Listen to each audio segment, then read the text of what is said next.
So a few years ago, my mother-in-law gave me this dollhouse, and I had it up on a shelf, and I had a bunch of these little kits stored in it, and I realized there's a lot of them that I've never actually built before, which, having been doing miniatures for 30 years, is quite a feat, to say the least.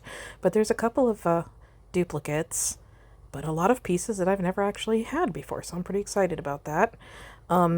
So these I'm going to put away, but today I'm going to do some changes to the Duracraft Heritage that my mother-in-law gave me. She actually gave me two Duracraft houses that she did. I gave one to my kids' school for a charity auction. This is the Heritage, and she built it. She and her late husband. Whoops, that's upside down. I have this tea table already. Anyway, so I thought, because I'm not too keen, I mean, it took me a while to warm up to teal, but this is just a little too much teal for me. So I am going to repaint this house. So I have to do a little bit of masking on it. I'm not going to be super careful because all I want to do is prime it, because I have some beautiful paints and I want to get the best of their colors and their, just the pigments, have them stand out the best. So I'm going to prime it in white. I'm not going to do a perfect job.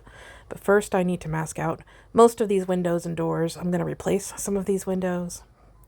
The Heritage Dollhouse is from a company called Duracraft, and it used to be a company here in Oregon, in a town called Newberg, which is between the Cascade Range and the Coastal Range. And the cool thing about these kits was that they sourced their lumber from Oregon lumber companies, which is I think that's pretty darn cool. And they made some really pretty little Victorian houses, I think based on the style of Newberg, which, by Oregon standards is historic, but growing up in Europe, 1860s is not particularly old. But yeah, so here I am. I'm just using some primer spray paint.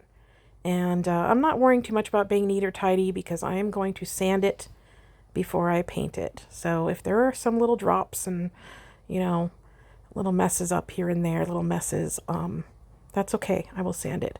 I'm just trying to protect. I like the stained roof and the stained deck, the porch and the deck.